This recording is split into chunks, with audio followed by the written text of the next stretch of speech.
나올 수밖에 없다. 현실적으로 지금 상황에서 네, 가장 만약에- 최선의 방안은 뭘까? 저도 이제 이쪽 동네 말고 다른 동네 내가 방을 구한다. 나도 불안해. 안녕하세요 예. 사장님. 안녕하세요. 오늘은 은행부부에서 신림동에 방문했습니다. 와, 몇 년 정도 이 자리에서 일을 하신 건가요? 신림동 자체에서는 한 7, 8년 정도 된 것 같아요. 보통 이 신림동 자체가 사실 뭐 아파트가 많은 지역도 아니고 대부분 사회 초년생들이 올라오는 와서 이제 원룸 구하고 원룸 살다가 투룸 구하고 이런 동네라서 저는 네. 이제 원투룸 전월세라든지 원룸 건물 매매 같은 거 저희가 오늘 너무 잘 찾아왔다는 생각이 들어요.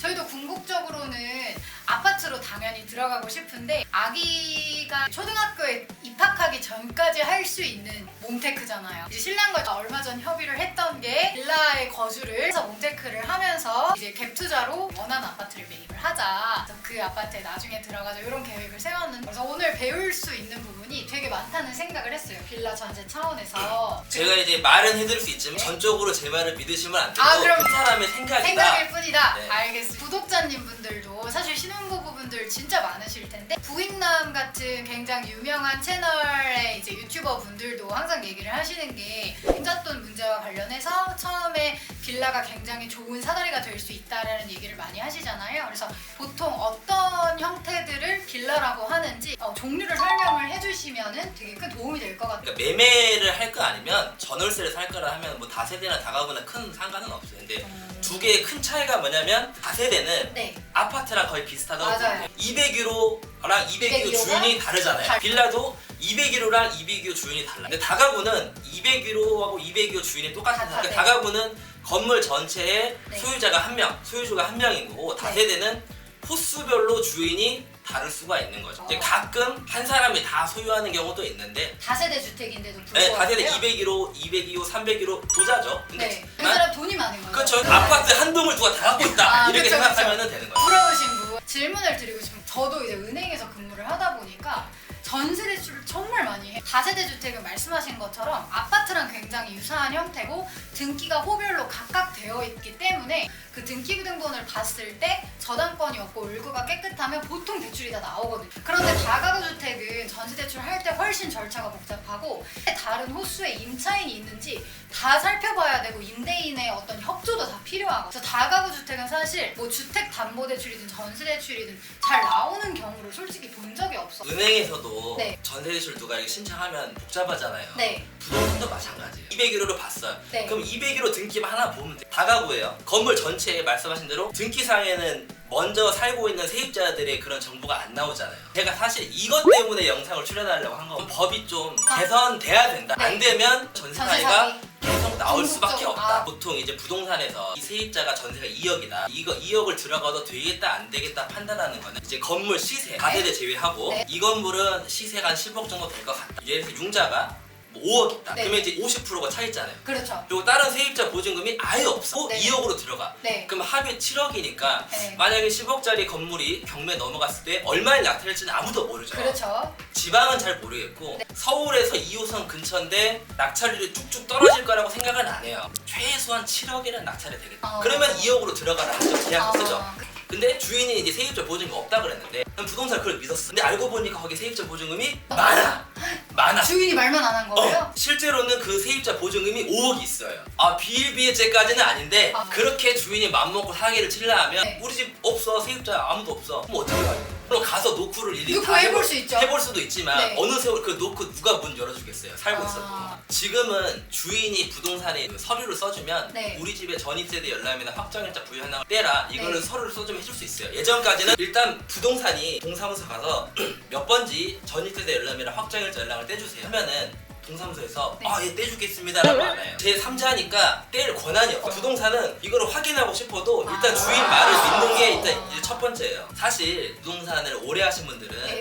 대충 알아요. 이 집에 전세가 몇 개 있고 왜냐면 계속 문자 연락을 주니까 우리 집이 이번에 전세 나왔어 이번에 월세 나왔어 전세 나왔어 월세 이 집은 전세가 대충 비율이 뭐 절반이구나 월세 절반 그러면 대충 그걸 믿어요. 근데 처음 거래하는 집. 이 집은 내가 몰라. 잘 아는 집들은 주인이 우리 집 세입자 보증 5억 있어? 그럼 대충 5억 있겠다 라고 예상할 수 있는데 처음 거래하는 집은 모르잖아. 그러면 계약서를 쓰고 네. 손님한테 동사무소 가보라 해야 돼. 세입자도 그냥 동사무소 가면 너 누군데? 라고 얘기를 해요. 계약서를 가져가야 돼. 가져가서 내가 이 집에 계약을 할 건데 전입세대 열람하고 확정일자 부여납을 떼달라고 해야 돼. 특약에다가 넣어야겠네. 떼봤더니 사실관계가 일치하지 않으면 계약금은 반환하기로 한다. 그쵸. 이런 규정을 특약에 꼭 그쵸. 넣어줘야겠네요. 넣는 게 현재로서는 최선인데 이게 아무도 의미가 없을 수가 있어요. 왜요? 이게 애매한 경우가 네. 우리 집에 5억 3,500 있어 이라고 안 해요. 우리 집에 한 5억 있어 이래요. 그러니까 주인이 보증금 1억도 있고 500도 있고 300도 있고 할 거니까 두리뭉실하게 얘기해 주는 경우가 대부분이고, 이게 제가 법이 왜 바뀌어야 되냐면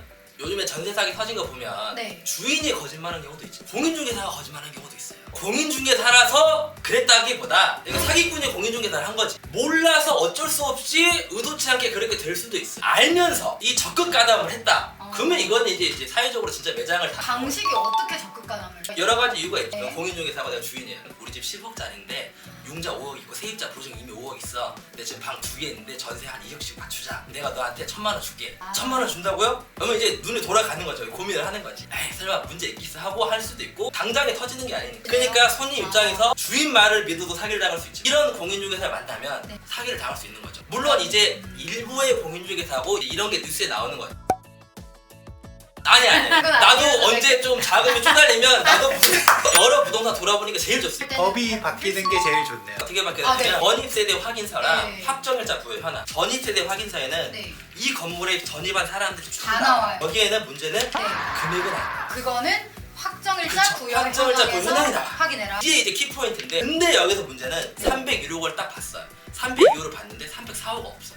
그리고 신림동 100-10번지 301호 이렇게 나와야 되는데 100-10번지까지만 나와. 아파트나 빌라는 호수가 기입이 안 되면 문제가 생겼을 때 대항력이 없어요. 근데 다가구, 단독, 뭐 다중주택은 호수까지 기입이 안 되고 번지수까지만 제대로 기입이 돼도 대항력이 생겨요. 그래서 호수 기재를 정확히 안 하시는 호수 기재를 세입자가 안 하는 경우도 있지만 동사무소에서 안 하는 경우도 있어서, 근데 전세 2억이야. 301호 건지 201호 건지 몇 호 건지 몰라. 아니면 두 개가 섞여 있는 거지. 그쵸? 그러니까 이걸 떼도 현재 보증금이 정확히 얼마인지 알 수가 없어요. 빠져있을 수도 포함되지 않은 있고 호수. 두 개로 겹쳐있을 수도 있고, 주인이 5억이라 했는데 그 호수까지 안 나온 게 있으니까 은행이 본다고 모르죠. 부동산이 봐도 정확하지 몰라. 않죠. 세입자가 봐도 몰라. 전입세대 열람처럼 현재 유효한 확정일자만 볼 수 있으면 세입자가 한눈에 볼 수 있단 말이야. 주인이 말한 보증금이 5억이야. 이 호수별로만 맞춰보면 네. 맞네 아니네가 금방 나오잖아. 현재 유효한 것만 나오고 네. 호수별로만 명확하게 나와준다면 네. 첫 번째로 전세자에게 당하는 그런 유형은 피할 수가 있다. 그래서 이렇게 좀 바뀌었으면 좋겠는데, 네. 아니면 이제 부동산한테